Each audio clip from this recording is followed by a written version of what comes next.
Welcome everyone. Thanks for attending our February Mentor Career Panel, where alumni, mentors, and panelists share their experiences in STEM fields. Hi, I'm Matthew. I'm the strategy lead on Team FRC 2813. Today we have two mentors from Team 115 or Monte Vista Robotics team. So we have Ms. Fu, who is a technical program manager of autonomous driving for performance validation at Waymo, and Mr. Mathur, the director of global finance at Visa. So if you guys wanted to introduce yourself and your careers in more depth, great. So whoever wants to start first, go ahead. I guess I could go for it.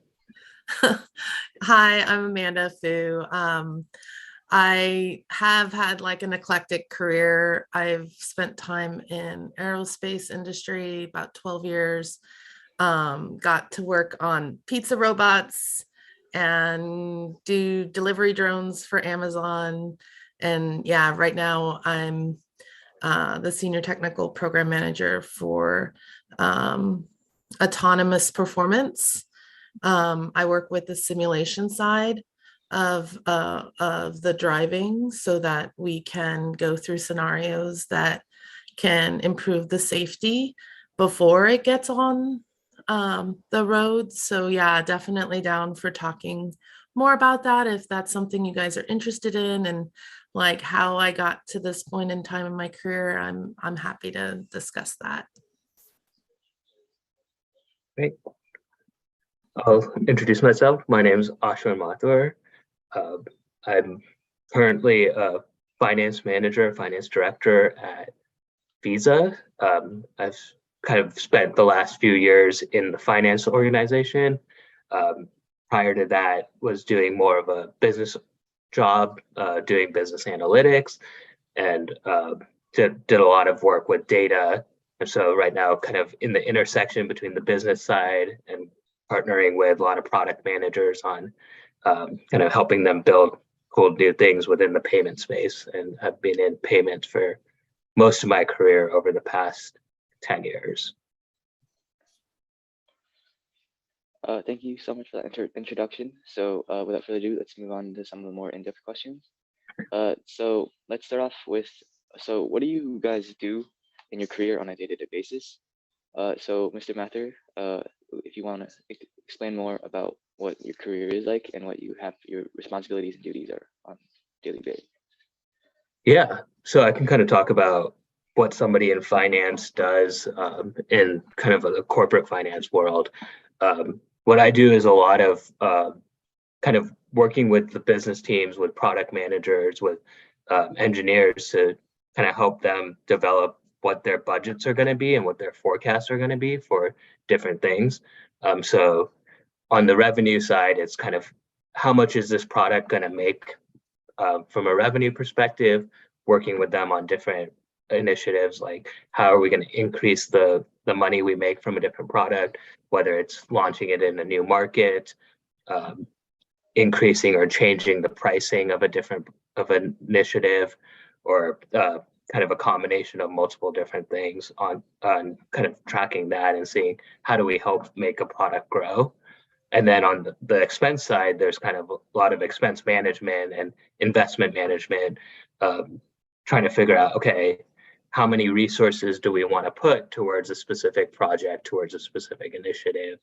If somebody has a new idea and they want to help get it built, how many people do we need to do to get it built? So a lot of that analysis and kind of bringing together like data insights of that to say, okay, how do we justify this investment on this new idea? Do you think, is it going to have a positive return on investment? So a lot of my day-to-day is kind of working with business teams, working with product managers to understand what their roadmap looks like and helping them craft these stories, whether it's how much money are we going to make from this different initiative, or is it going to be successful, or do we need more resources, and is it doing well or not against our plan? And ultimately, like right now I'm at Visa, which is a public company. So ultimately all of that gets rolled up and presented to Wall Street on a quarterly basis. And so there's a lot of expectation management that goes with that also, that influences stock prices. So kind of explaining why are we above or below plan is another big part of that. So that's kind of, in a nutshell, the different aspects of kind of corporate finance type of job. Thank you very much for that. Ms. Fu, if you'd like to elaborate on your side of what your job has. Sure. So my particular job with technical program management, sometimes it can get confused with the product side that Ashwin was mentioning, but in most situations, technical product management and program management end up being very execution centric. So most of the time during my days, I'm highly focused on unblocking engineers and actually building timelines and roadmaps for various products. I don't necessarily make the decision on what exact features are being put into various projects. That's usually the product manager's role. But I generate all the timelines and push release cycles and launch dates. And then as the teams are trying to get certain things done and they run into problems, I get pinged all the time to try. So I do feel like a firefighter sometimes, where you come in at like crucial times, and you have to be technical enough to understand anything that they throw at you, but at the same time, you might not actually be doing the real, software engineering or the hardware engineering aspects. But luckily, my past lives, I've been hardware and software engineers, so it makes it very easy for me to understand what they need and help them. So yeah, just giving you insights. I do that specifically for the simulation side. I build all their timelines. I work with all of their executive management so that we can showcase it to our CTO level folks. Thank you for that as well. Now that we have a more in-depth look at what you guys do on your jobs, some personal opinions about your career. What do you enjoy the most about your career? Is there anything that you don't like about it, that you don't enjoy, but you still have to do? Ms. Fu, if you want to continue Sure. on. Yeah, I mean, I am a people person, so I did a lot of like science, technology, engineering, and like math, STEM activities when I was in high school. But I didn't really see myself sitting behind a screen, for most of my career, even though I guess we all ended up doing that on some level.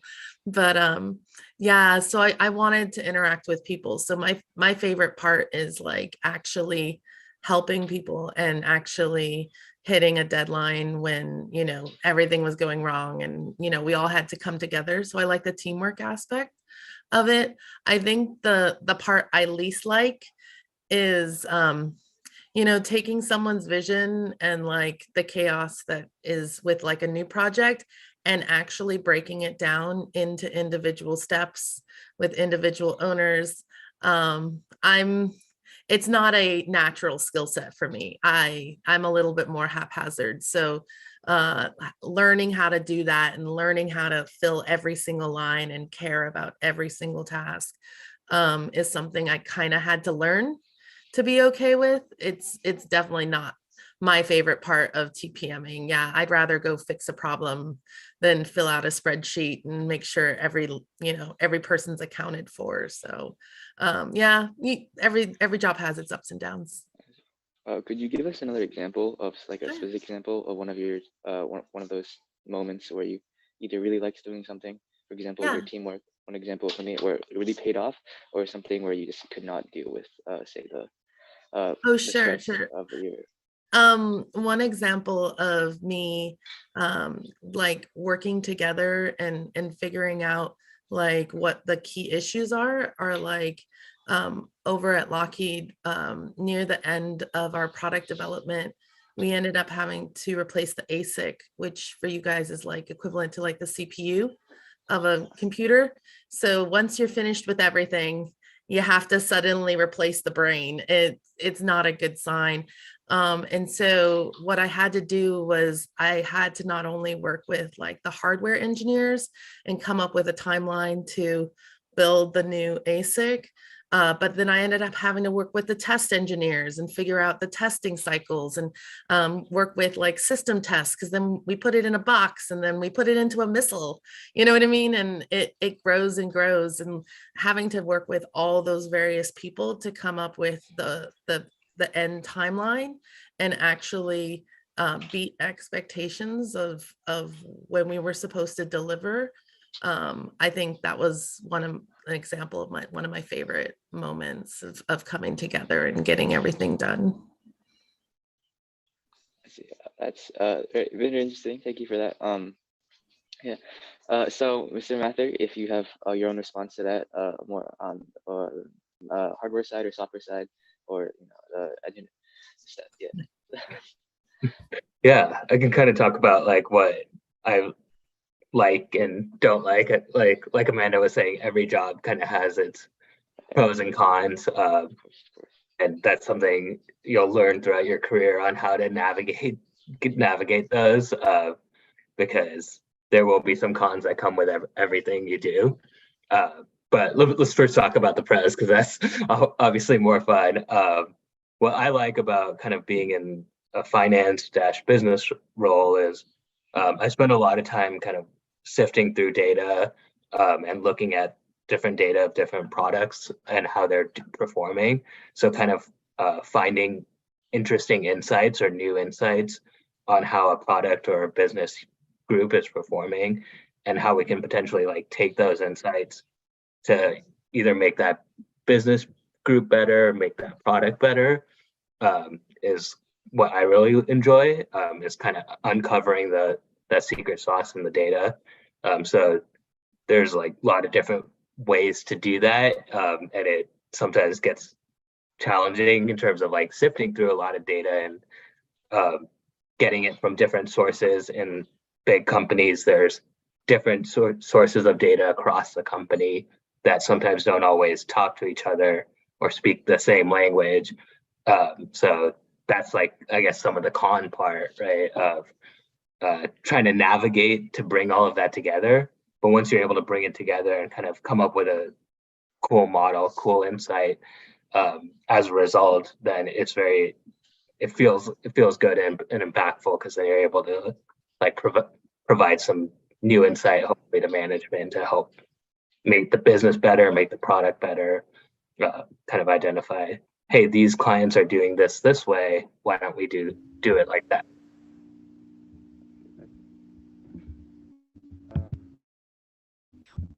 Like Ms. Fu, could you talk a little bit more about a specific example of what you could do to solve those problems? For example, like how you dealt with the issues that you found with that, or what you ended up resolving it with.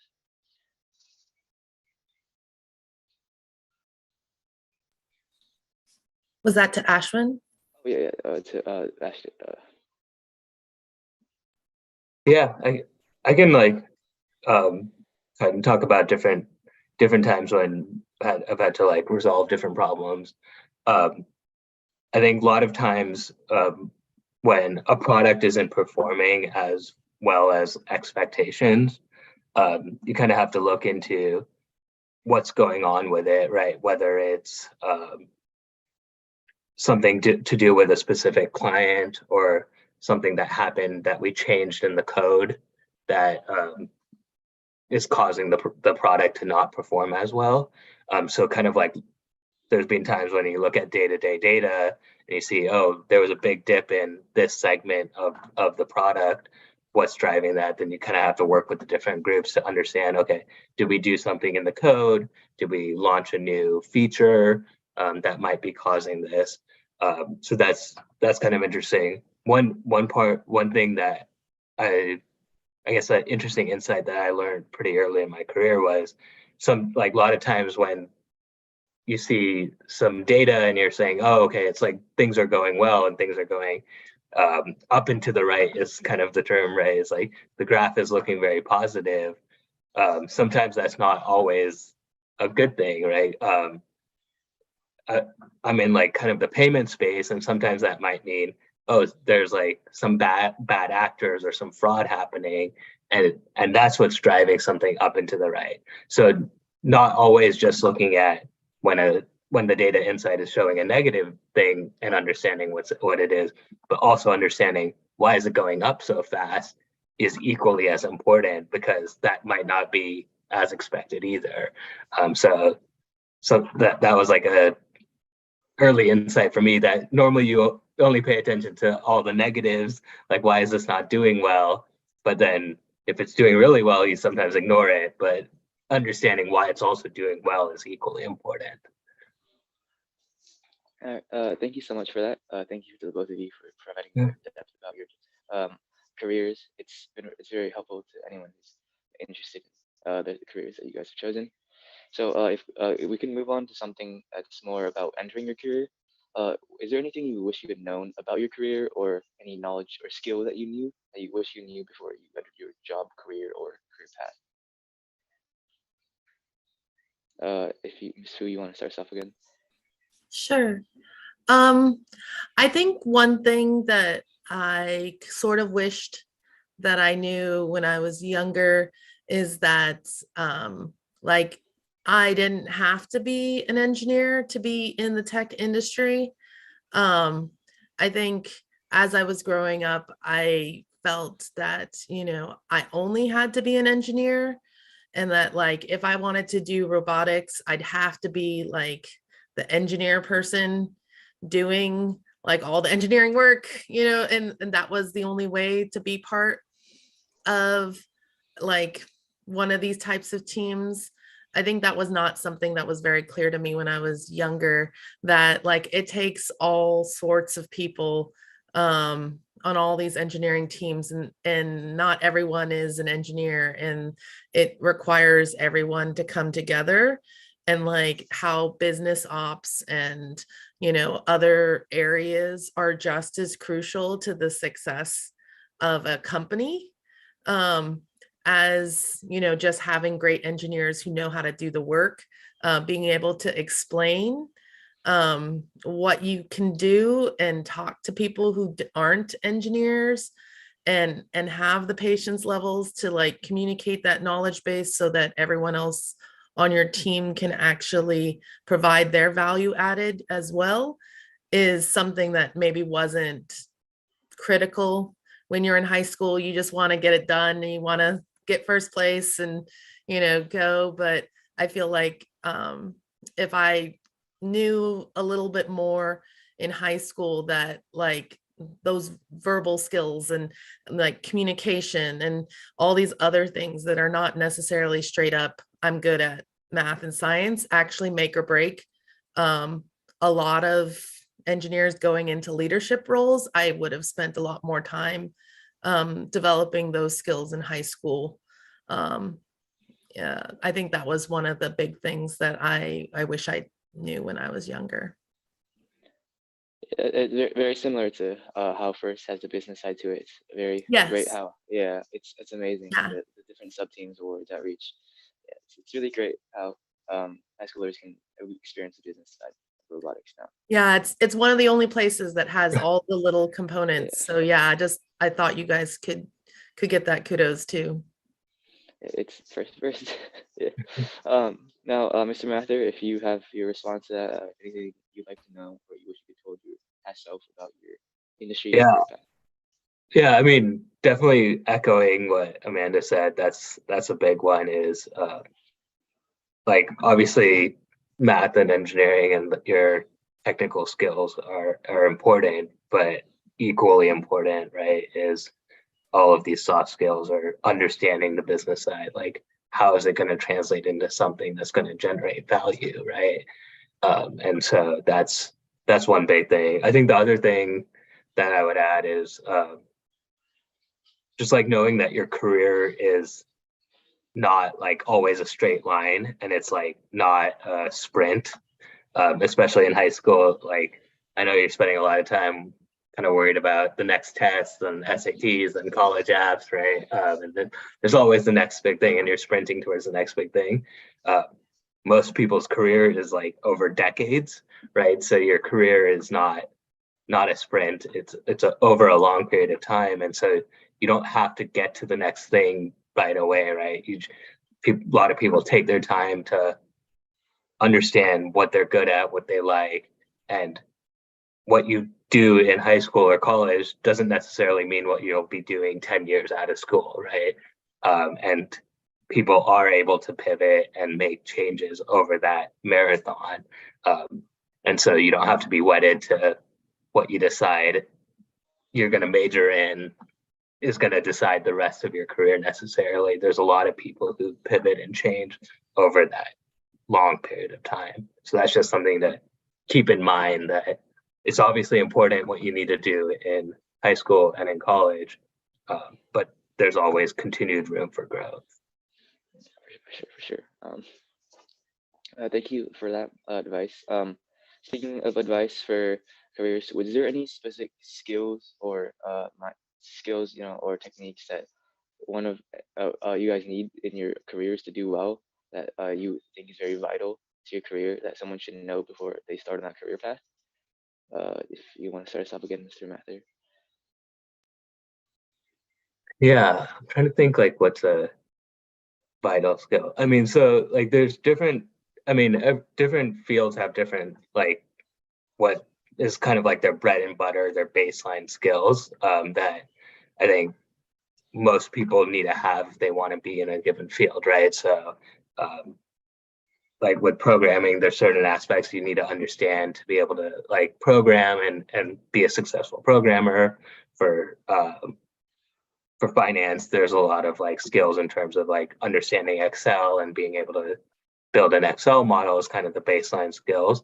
But I think this kind of goes back to what we were talking about earlier, right? Some of the soft skills are what ultimately are going to be even more important and distinguish you, because everybody's going to have those baseline skills in whichever career path you choose. Because everybody around you is going to have that competency. So then to distinguish yourself, having those soft skills, understanding how to communicate a different idea is a lot harder than you think it might be. It's in the workplace, there's all sorts of different ideas coming together, right? And being able to communicate your ideas is probably one of those skills. Yeah, that's definitely very important. And before we like to move on, I'd like to say if anyone has any questions watching the stream for either of the panelists, leave them in the chat. We'll try to get to them as soon as possible. Just make sure that if you have any questions. So Ms. Fu, do you have any response to that? Any advice or vital skill that someone would need for their career path?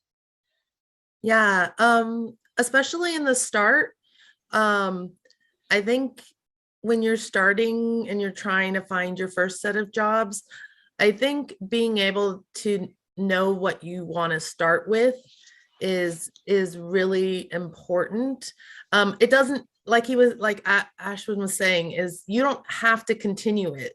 You know what I mean? Like you can do it and then choose it's not the right path and then go on a different path.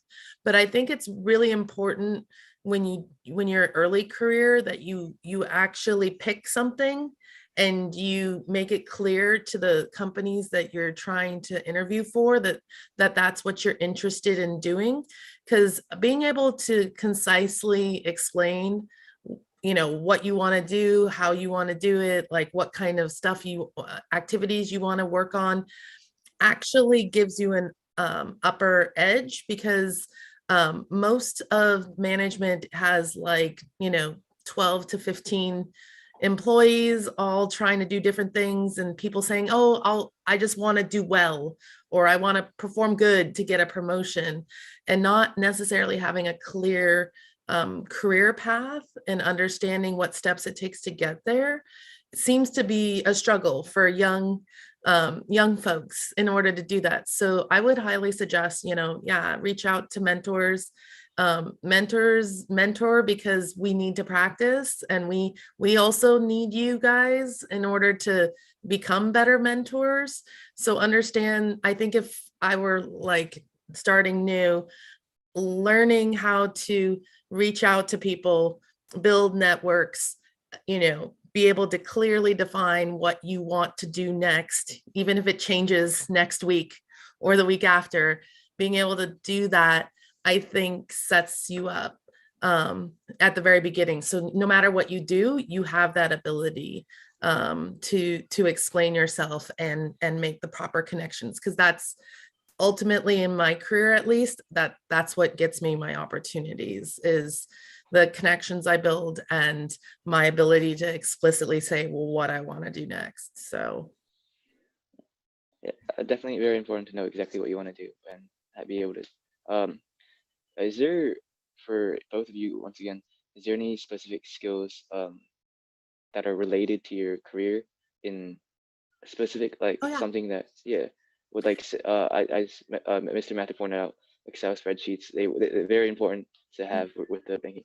Is there yeah. something that for you that you thought was very important before, that you learned before? Ironically, because we both work like a lot with data, like actually manipulating spreadsheets ends up being critical.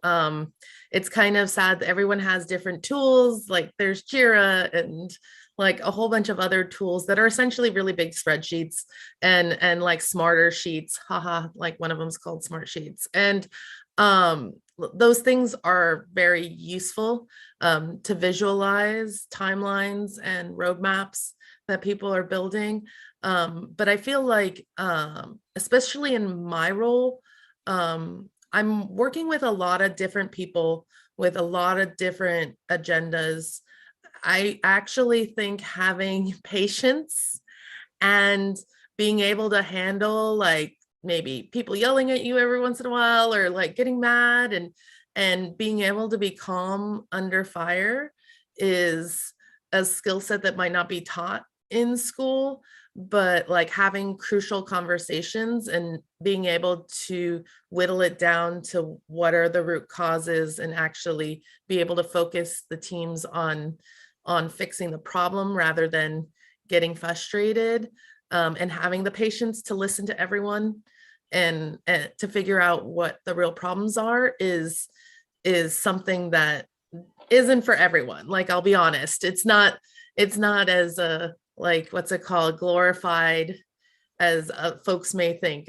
I deal with a lot of the troubles and the problems that are happening. So you have to have a little bit more higher tolerances for long-winded explanations and figuring out what the real problem is. So yeah, I think that's a patience and an ability to deal with a little escalation without freaking it out about it is really useful. For sure, for sure. Thank you for the examples and the advice. It's very, very helpful to those. You should. Oh, there's a question before we move on to the next one. So for Mrs. Fu, Yeah. what is it like working at Waymo from the live stream chat? It's a blast. It's in comparison to the other roles I've done some crazy stuff at Amazon and Lockheed and startup companies. Waymo so far has been my favorite.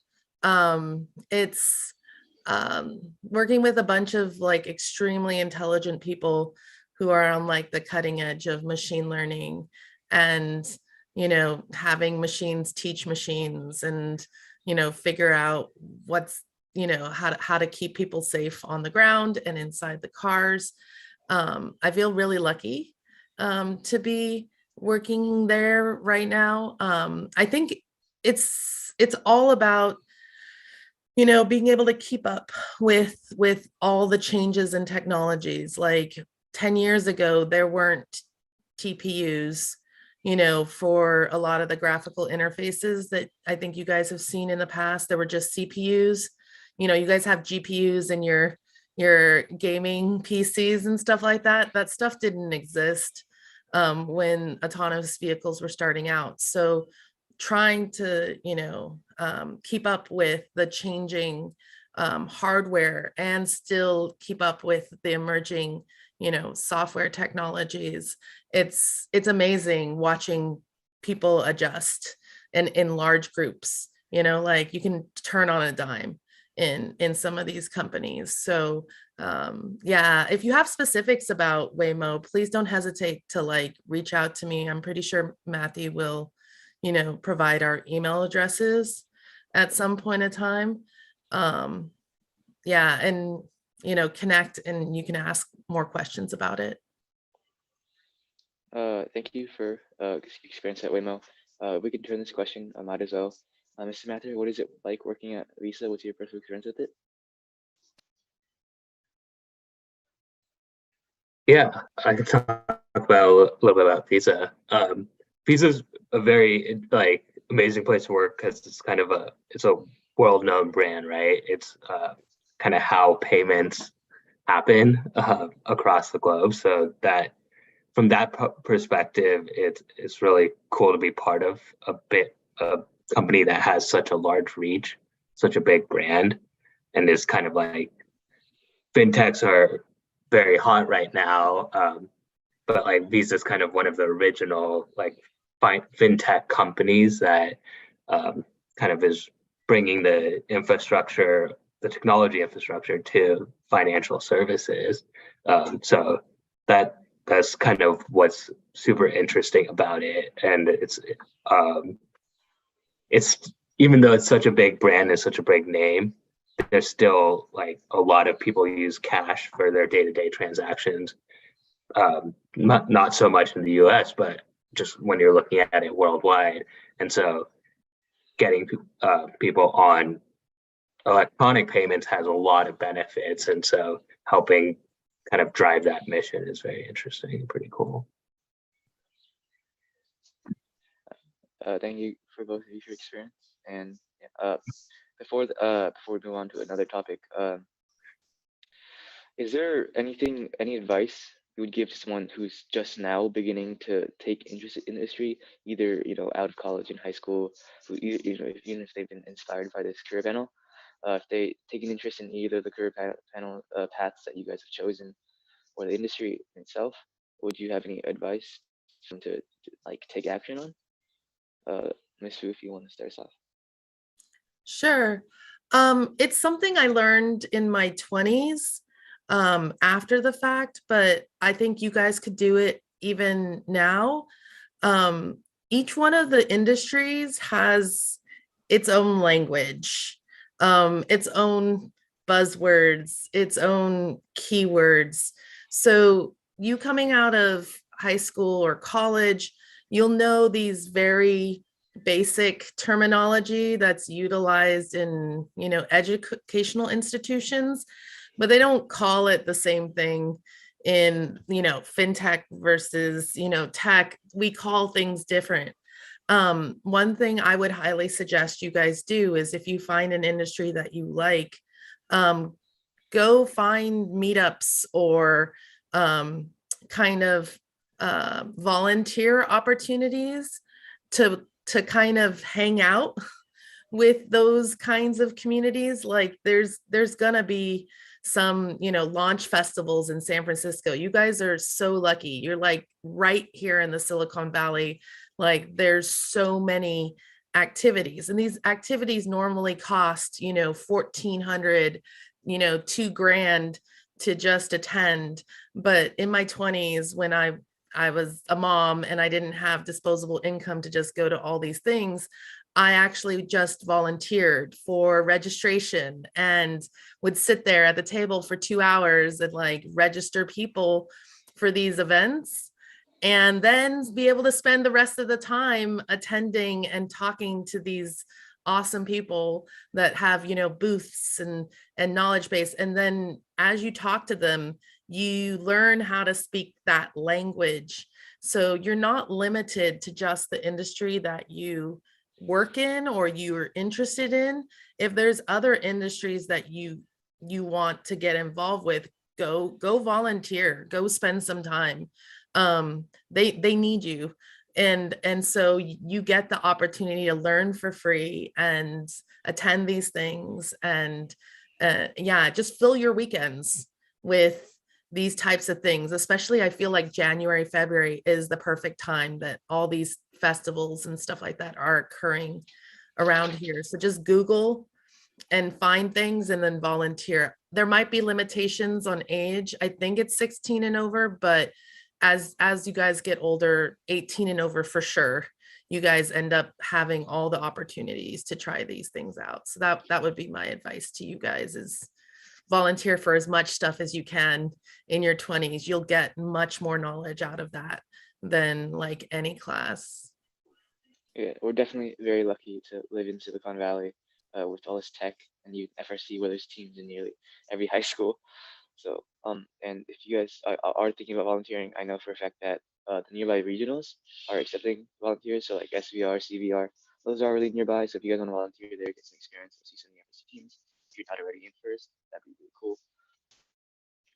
So moving on, Mr. Mathur, if you want to talk more about your experience with Visa and how someone would gain new advice or skills in a line of work like yours. Yeah, I think like what Amanda said is key, right? Getting experience and exposure and like just networking, right? Finding mentors, finding people that will help you guide and introduce you to different people in the industry, right? And you'll get that through different volunteering experiences, different internships, different people you meet at these events, right? And kind of building those connections is going to be key for success in anything you do in almost any industry. So that's like one big thing. So yeah, meeting people. Also, there's a lot of information on different industries online too, which is like a great way to just like get exposure to different things and like understand what is in like fintech and how is that different from another industry, from another thing, right? And so I think trying to figure out the industry plus the like career path is always like an interesting dynamic, especially in your early part of the career. Some jobs are very suited to be applied to any industry, and some jobs are more specific to one industry or another. So that's just like things you need to keep in mind as you're kind of navigating the intersection between both of these things that you need to decide on, right? As you're going through your early part of your career, and neither one of them is set, right? Both of them can independently change over time, and some industries are more adjacent to others and some industries are very different, but all of them need business people. Pretty much every industry now needs a software person, right? A software type of job. All of them need finance people, all of them need HR people. So there's also a lot of these jobs are applicable across industries, but some have more emphasis on one versus another. So it's just interesting to think about and research as you're like thinking about both your career and the industry you want to make an impact in, right? And the industry part is more like the career part is what are you good at, what do you like doing as yourself, and then the industry part is what do I want to be part of that's bigger than myself, right? It's like what am I trying to change? Of like helping self-driving cars is like a big thing, right? And it's going to potentially change how we transport, how to in payments is how does money move, and how do we kind of help empower the financial system. So those are kind of another way to think about it. All right. Thank you for that. It's very helpful. Yeah. So if remember connections are very important. Remember FRC teams. If you have a mentor that's at a big company or even a small company, there are connections, and you can get plenty of connections through first going to competitions or volunteering at these competitions, as Ms. Fu mentioned, will get you connections that were very helpful. So moving away from advice for new people in your industry, more applying your career to the robotics and FRC in general. So let's just start off. Why did you guys join FRC or robotics in either your high school as a mentor? Why were you involved in this? Mr. Mathur, if you want to continue on. Yeah. So I joined the Monte Vista robotics team my freshman year of high school. Uh, Mostly just like that was like the club that interested me. It was kind of like, oh, cool, they're like building a cool robot, and so that was kind of why I joined. But I stayed with the team all 4 years of high school and kind of still go back and mentor.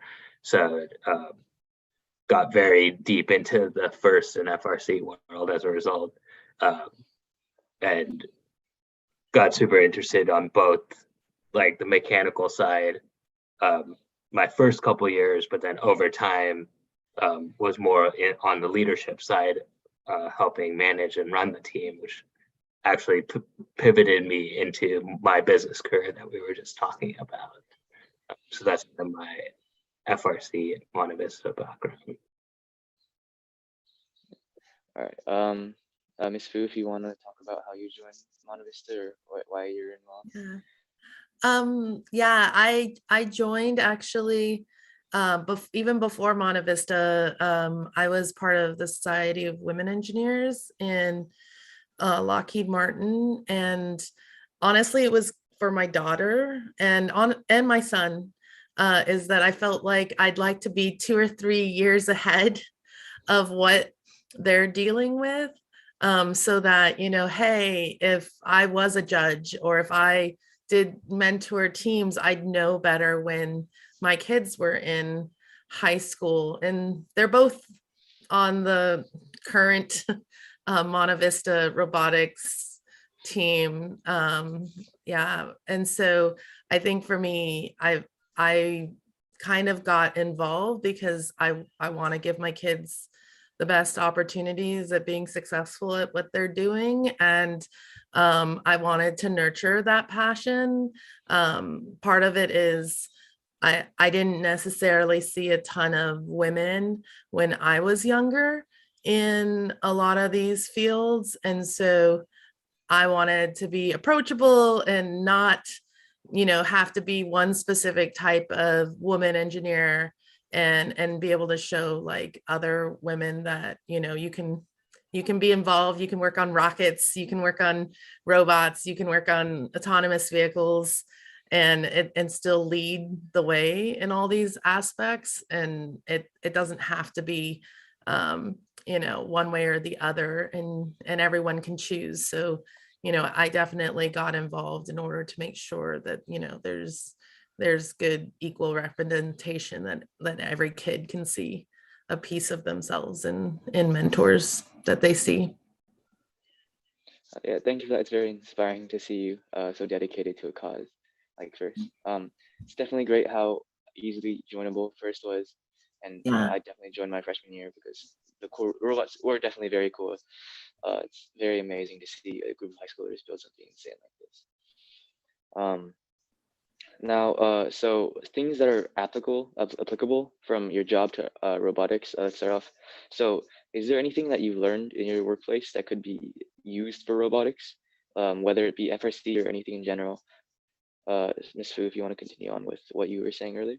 Yeah, I mean, I'd love to see it. I'm not sure if we're there yet, but I feel like a lot of the reinforcement learning in artificial intelligence and machine learning can be applied to this. If you guys end up with any level of research associated with it, it could help refine like your throwing mechanisms. It can help, refine how it turns. There's definitely, and they're not, it's super difficult. A lot there's different areas of AI ML, and it seems very, very daunting. But yeah, a lot of the areas that I'm working in, it's like giving a treat to a dog. If you go around and if you go the right direction, you get a treat. It's that level of simplicity. So I feel like maybe not immediately, but definitely you guys should take a look into those types of things. And you don't have to code it all. You don't have to hard code everything. I'm sure Ashwin has great examples too, because he probably works with a lot of the data analytics even more than I do. But I feel like that's one aspect in like the autonomous driving side of the house that if there's more mentors in the AI ML space, we could make your guys' life a lot easier with the software engineering side of the house. Yeah, it's definitely true how technology advanced first and other robotics has been greatly affected. Swerve Drive is definitely one of the biggest game changers. I'm definitely sure that we'll see AI being implemented either in software development or even on an actual robot at some point. Yeah, Amazon has their robot pickers that are all learning how to separate out various packages just based off of its own machine learning aspects. So yeah, you guys could build upon previous teams' knowledge base with that kind of technology. For sure. Now, Mr. Mathur, if you would like to talk about how your skills or experience in your skill set has applied or is applicable to robotics or FRC. Yeah, I think kind of just going off of the data part for a little bit, there's a lot on the software side that can continue to be implemented into FRC. And like you mentioned, the Swerve Drive kind of has become more common now. I think there's a lot of things that is going to make the software game more of the focus and the challenge. So that's one big area that there's a lot to grow still for FRC software development. Kind of similar to that, I think also on like the scouting side, at competitions, there's a lot from like a data analysis perspective that teams could be doing that could be very interesting. I know there's a lot of people looking at that too, and that potentially could be a very interesting side of all the data that's being collected from how the robots are doing. How does that, can you predict performance and see who's the best to do ABC? So that's some interesting stuff.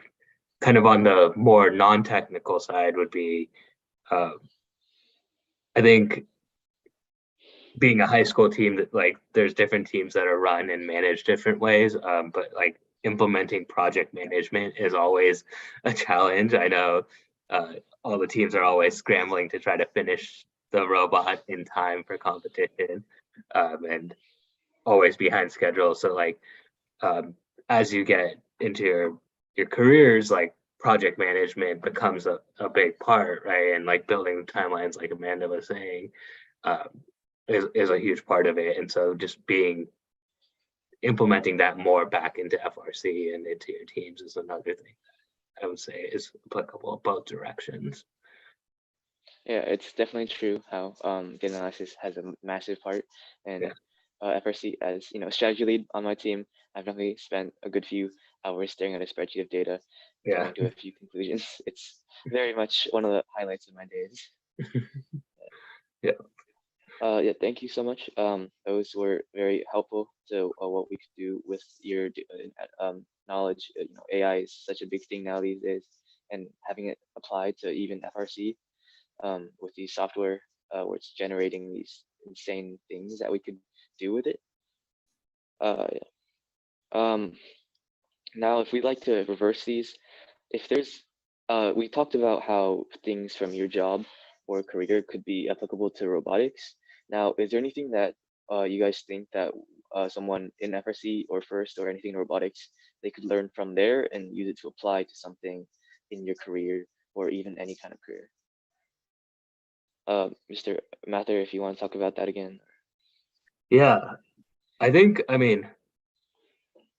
FIRST talks a lot about this, and it is really true. Like a lot of the skills you are learning on a day-to-day basis on a FRC team, it is going to be applicable to your career, almost like regardless of what you do in your career.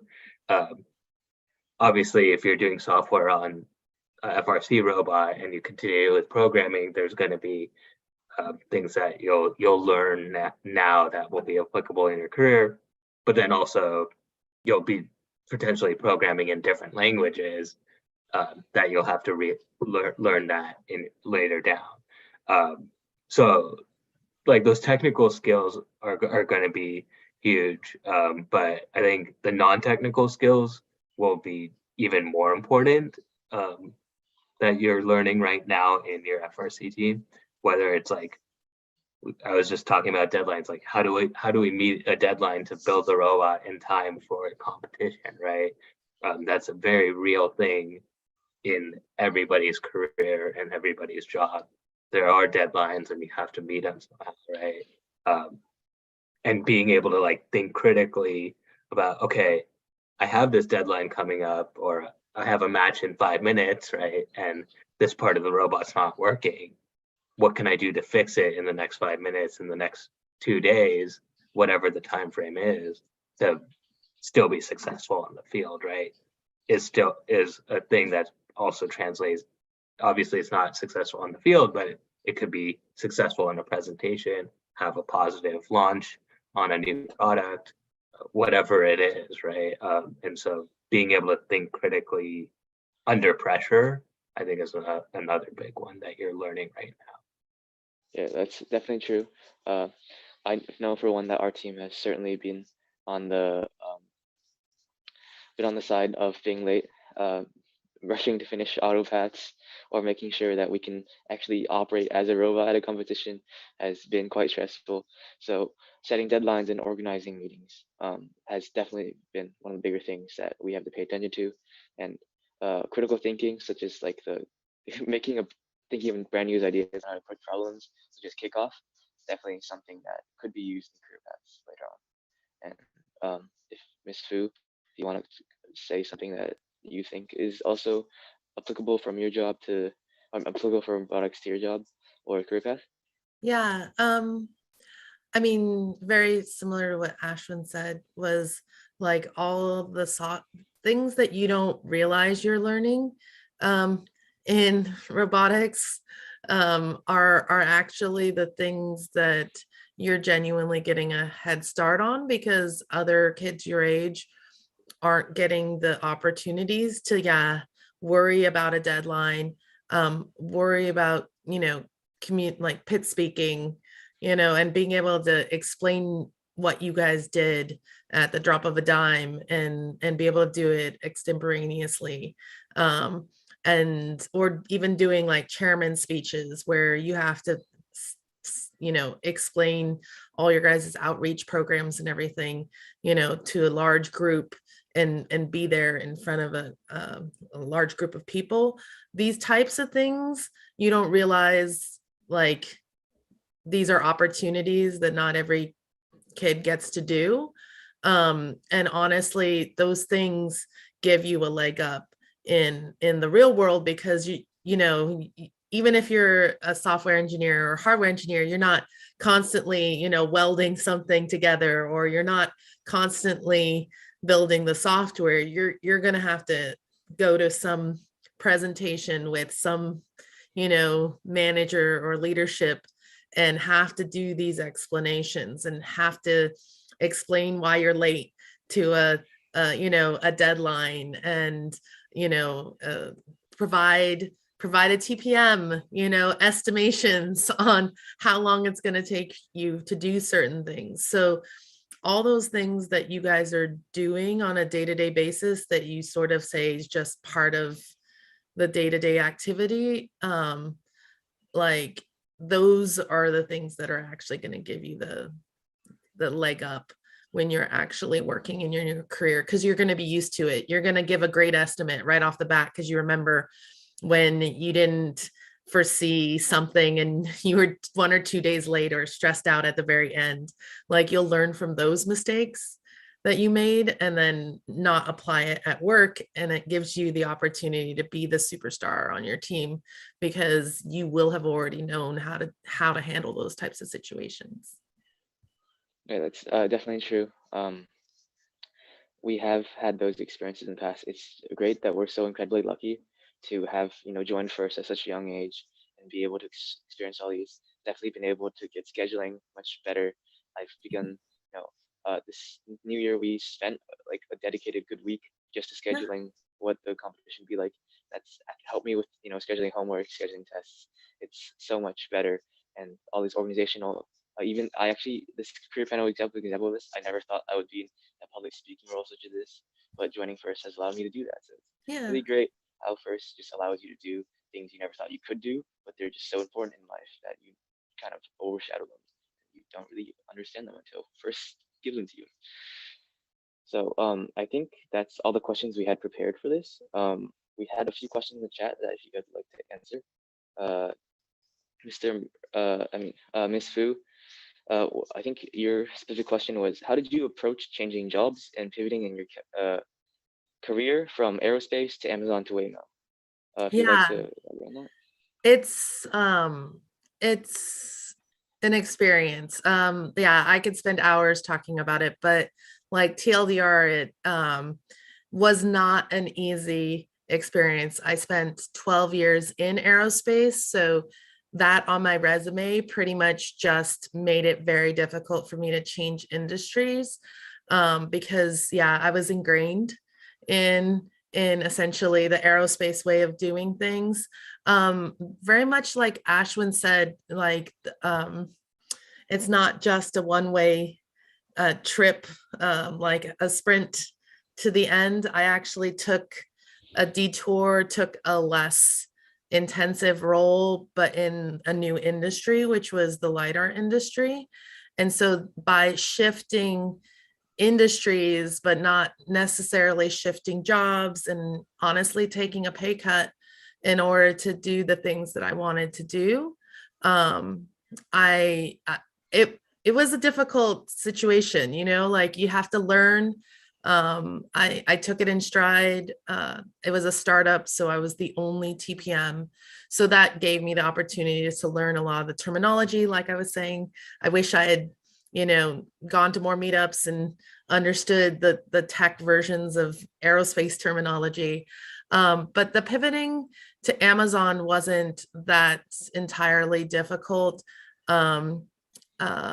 Once I pivoted out of the industry into more techs and startups, it gave me a lot more opportunities to shift into anything I want. And now with like Amazon and Waymo on my resume, like, the tech industries like are constantly harassing me on LinkedIn. So it's not, it's just a dependent like situation where it's like, you take the opportunities. I think always looking, it might be a more of a character trait of Gen Z than maybe my like borderline Gen X millennial realm. I've learned to always be looking. And even if you have a great job now, which I've been so lucky to have in over the last 5 to 7 years, I'm always open to opportunities. I'm always interviewing. I'm always talking to recruiters and checking out different things, so that I might not take the role, but being spot on all those interview skills, like if I can make it past phone screen, I'm pretty much like 90% gonna get an offer. Like I've gotten to that point where I can do interview skills that well. But I feel like that's what gives me the ability to pivot nowadays is, you can take any industry and I can have a good discussion about those things. So I'll let Ashwin answer his question. Having familiarity with different sub-teams or career paths are just very important. I myself am in I'm in fabrication, design, strategy, and outreach, and those are some of the most like polar opposite ones you can get. So if this doesn't tell you to spread out, go to the business side of your team if you're not already, it's just gives you so many opportunities to do things that you never could have done. It's definitely true that have familiarity with the other sides of both software, hardware, business, all these public speaking skills, leadership. It's all very important to any career path that you. Now, Mr. Mathur, I think your question was, what was your educational background and where did you work before visa? Yeah. So I did my undergraduate at UC San Diego. So I was in San Diego for a little bit, and I studied economics there. So that was kind of my undergrad degree. And then straight out of school, I joined a small company, so a startup. They were not fully in startup mode. They were more like 5, 6 years out of joining, but they were still a pretty small company. They were kind of in the intersection between payments and advertising. So they were doing loyalty offers back when Facebook had games. They were doing offers on those games. And that company actually got bought by Visa. And so that's how I ended up at Visa. And that was actually a pretty like educational experience for me because I was able to help with that transaction of going from a small company to Visa and selling this small company to Visa. And so I learned a lot in that process. And my boss actually left the company about a month before we started that process. So I got thrown into the deep end very quickly, and kind of being able to navigate that situation was like being able to say, yes, okay, I'll do it, was, I think, a huge part of, I think, my success in that role. Yeah, it's definitely very evident of how life can just change how your career goes in very surprising ways. Yeah. I think that was the last chat question. So if there's no other questions from the chat, or if any of you guys have any questions to each other, or